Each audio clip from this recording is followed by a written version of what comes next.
নমস্কার সবাইকে। আজকে আপনাদেরকে আবার একটা নতুন ভিডিওতে স্বাগত। আপনাদের লক্ষ্য যদি WBCS, SSC, RRB, banking, PSC, primary TET, ICDS, police, group CD, railway এবং অন্যান্য কেন্দ্র ও রাজ্য সরকারি চাকরির পরীক্ষায় গণিতে 90 থেকে 100% নম্বর পাওয়া হয়, তাহলে শুধু সমাধান করলে হবে না, আপনাকে বেসিক তৈরি করতে হবে, কনসেপ্ট ক্লিয়ার করতে হবে, শর্টকাট শিখতে হবে, সঙ্গে স্পিড এবং অ্যাকুরেসি নিয়ে আসতে হবে এবং সবথেকে বড় বিষয় পরীক্ষার সময় এক্সাম টেম্পারমেন্ট, এই 6টা স্তর কিন্তু অতিক্রম করতে হবে। অবশ্যই প্রথমেই যারা গণিতে ভিত্তি তৈরি করতে চাও, প্রথম 30 দিন কী করবে, তোমাদেরকে এগুলো করতে হবে এমন কোনো মানে নেই। যাদের অসুবিধা আছে তারা কিন্তু এগুলো করলে সুফল পেতে পারো এবং অবশ্যই পাবেই কিন্তু। তো প্রথমেই ক্লাস 6 থেকে 10 এই যে ক্লাসগুলো রয়েছে বাংলা মাধ্যমের হতে পারে, কেউ NCERT করতে পারে, অথবা সমমানের বই থেকে বিভিন্ন যে অধ্যায়গুলো এখানে আমি লিখে রেখেছি সেগুলো কিন্তু তোমরা করে নিতে পারো। ভাষা মাধ্যম যে কোনো হতে পারে, যেটা বুঝতে সহজ হয় সেটাই করতে পারো। বাংলা করতে পারো, ইংরেজিতে করতে পারো, হিন্দিতে করতে পারো। তো number system, LCF, HCF, divisibility, তারপরে factors and multiples, surds and indices, arithmetic, percentage, profit and loss, discount, simple interest, compound interest, ratio and proportion, partnership, এই চ্যাপ্টারগুলো তো আছেই। তার সঙ্গে আরও যে কিছু গুরুত্বপূর্ণ চ্যাপ্টারগুলো রয়েছে, তার মধ্যে মিক্সচার অ্যান্ড এলিগেশন, অ্যালজেব্রা, মানে এখানে আমি তোমাদেরকে arithmetic plus advance portion, geometry, এগুলো কিন্তু সবগুলোই রেখেছি যাতে তোমাদের কোনো পরীক্ষার জন্য বিশেষ করে অসুবিধা না হয়। Linear equation, quadratic equation, mensuration, area, perimeter, volume, geometry, triangle, circle and polygon. তোমাদেরকে এখানে আরেকটা কথা বলে রাখা ভালো, ত্রিভুজ, চতুর্ভুজ, বৃত্ত, শঙ্কু এবং চোঙ ইত্যাদি এই যে পরিমিতির বিষয়গুলো রয়েছে, সেখানে যে গুরুত্বপূর্ণ সূত্র সেগুলো কিন্তু বুঝে মনে রাখতে হবে। যদি না হয় মুখস্থও করে নিতে পারো। এর পরের লক্ষ্যটা প্রতিটি অধ্যায়ের অন্তত 50 থেকে 100টি প্রশ্ন সমাধান করতে হবে। 2 নম্বর ধাপ, যেখানে আমরা কনসেপ্ট মাস্টারি করব বা কনসেপ্ট তৈরি করব পরের 45 দিন, 1.5 মাস। এখানে শর্টকাট নয়, প্রতিটি সূত্র কেন কাজ করে তা বুঝিয়ে নেব এবং সবচেয়ে গুরুত্বপূর্ণ অধ্যায় হচ্ছে এই ধাপে আর কি, সেটা হচ্ছে percentage, ratio and proportion, average, time and work, pipe and cistern, time, speed and distance, boat and stream, profit and loss, অ্যাসাইনসে, মেনসুরেশন।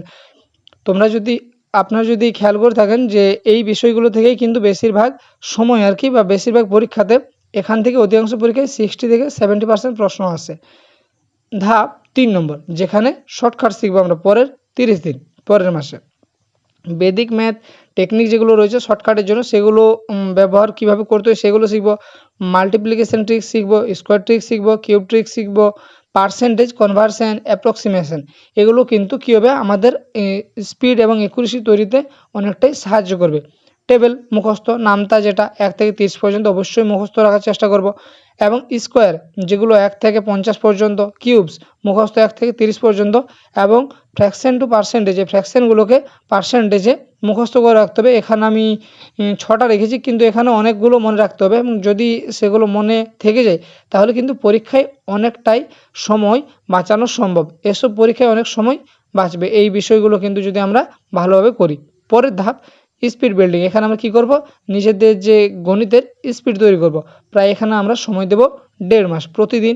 এখানে মর্নিংয়ে সকালে পাটিগণিত থেকে 50টা কোশ্চেন সমাধান করব এবং দুপুরে যে অ্যাডভান্স পোর্শন সেখান থেকে কিন্তু 25টি কোশ্চেন করব এবং ইভিনিংয়ে সন্ধ্যার সময় স্পিড টেস্ট দেব 1 ঘন্টার একটা। এখানে আমাদের লক্ষ্য হবে প্রতিটি প্রশ্ন 40 থেকে 60 সেকেন্ডের নিচে করব এবং ভুলের হার প্রায় যেন 5%-এর নিচে থাকে। এরপরের ধাপ, যেখানে 5 নম্বর ধাপ রেখেছি, অধ্যায় ভিত্তিক দক্ষতা। এখানে আমরা চ্যাপ্টার ওয়াইজ করব। Arithmetic, percentage, ratio, average, profit and loss, SI and CI, partnership, mixture, algebra, equation, simplification, geometry and mensuration. এখানে এই প্রত্যেকটা অধ্যায় কিন্তু আমরা নিজেদের স্ট্রং জোন তৈরি করবো। এখানে circle, volume, data interpretation, table, pie chart, bar graph, number system, HCF, LCM, reminder, এগুলো হওয়ার পরে আমরা একটা শেষ ধাপে আসবো, যেখানে মক টেস্ট ফেজ। এখানে কিন্তু আমরা 60 দিন সময় দেবো, প্রতিদিন প্রায় একটা ফুল মক দেবো। SSC লেভেল, যদি বলি সিজিএল, সিএইচএসএল, এমটিএস, যে সিজিএলের জন্য দিলে ভালো হয় গ্র্যাজুয়েট লেভেলের পরীক্ষা, ডাব্লিউবিসিএস লেভেল এবং রেলওয়ের জন্য রেলওয়ে লেভেল অ্যানালিসিস কীভাবে করব, কোন অধ্যায়ে ভুল হচ্ছে, কেন ভুল হচ্ছে, এগুলো কিন্তু আমাদের ভালোভাবে নোট করে নিতে হবে এবং নিজেকেই যাচাই করতে হবে যে কোনগুলো জায়গাগুলো থেকে আমার খামতি থেকে যাচ্ছে। সেখানে ইউটিউবে বিভিন্ন ভিডিও দেখে সেই ডাউটটা ক্লিয়ার করে নিতে হবে, অথবা যদি গুগল করে নাও সেখান থেকেও কিন্তু তোমরা পেয়ে যাবে। একটি মক দেওয়ার পরে অন্তত 2 ঘন্টা অ্যানালিসিস করতে হবে। মোটামুটি যদি 2 ঘন্টা সম্ভব না হয় 1 ঘন্টা কিন্তু করতে হবে, কারণ সেখানে বুঝতে পারা যাবে উইক জোন, স্ট্রং জোন কোনগুলো পারা যাচ্ছে। এখানে যদি সেরা বইয়ের কথা বলি, বেসিক যদি কারো ক্লিয়ার করতে চাই ক্লাস 6 থেকে 10 কিন্তু অবশ্যই করতে হবে। এখানে এনসিইআরটি করতে পারো বা আরও অন্যান্য যে বাংলা মাধ্যমে 6 থেকে 10 পর্যন্ত করতে পারো। এবং কম্পিটিটিভ পরীক্ষার জন্য আর.এস. আগরওয়াল স্যারের যে কোয়ান্টিটিভ অ্যাপটিটিউড, রাকেশ যাদব স্যারের সিজিএলের জন্য যে প্রিভিয়াস ইয়ারের কোশ্চেন, যে প্রিভিয়াস ইয়ারের কোশ্চেন যে বইটা, সেই বইটা হতে পারে। কিরণের যে এসএসসি ম্যাথামেটিক্স সেটা হতে পারে। ডাব্লিউবিসিএস, পিএসসি যে প্রিভিয়াস ইয়ারের কোশ্চেন অনেকগুলো বই পাওয়া যায় মার্কেটে, সেগুলো থেকে তোমরা একটা কিনে নিতে পারো। এবং বাংলা ভার্সনের ছায়া প্রকাশনের সুবিধা স্যারের কিন্তু একটা ম্যাথ বই রয়েছে, সেটাও কিন্তু খুব ভালো। প্রতিদিনের রুটিন মোটামুটি 3 থেকে যদি 4 ঘন্টা করা হয়, প্রথম ঘন্টা থিওরি প্লাস ফর্মুলা। এই ফর্মুলাগুলো কিন্তু এমনভাবে মুখস্থ করতে হবে, মনে রাখতে হবে যেন চোখের সামনে ভাসতে থাকে, কারণ ফর্মুলা যদি মনে না থাকে তাহলে কিন্তু অসুবিধায় পড়তে হবে।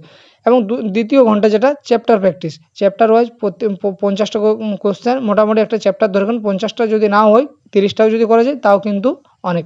এবং 3 নম্বর ঘন্টা যেখানে পিওয়াইকিউ আমাদের কোশ্চেনগুলো প্র্যাকটিস করবো, আমরা যে পরীক্ষার জন্য প্রস্তুতি নিয়েছি সেই পরীক্ষার প্রিভিয়াস ইয়ারের কোশ্চেনগুলো। এবং 4 নম্বর ঘন্টা যেটা, সেখানে আমরা চতুর্থ ঘন্টাতে মক টেস্ট অ্যানালিসিস করব। এক্সপার্ট লেভেলে পৌঁছানো গোপন নিয়ম, যে কিছুগুলো নিয়ম আমাদের অবশ্যই অনুসরণ করতে হবে।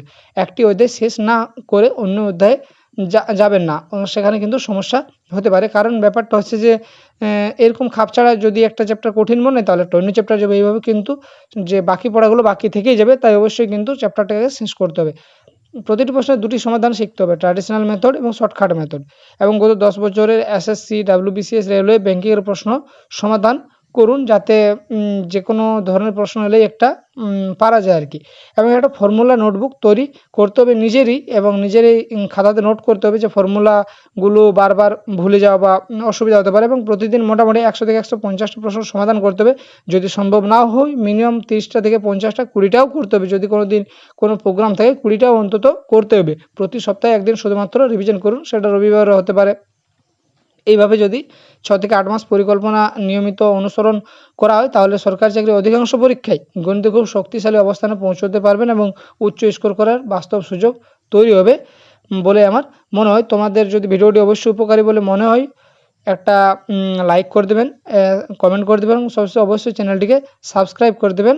আজ আর বিশেষ কিছু বলছি না, আজকের মতো এতটাই ছিল। নমস্কার।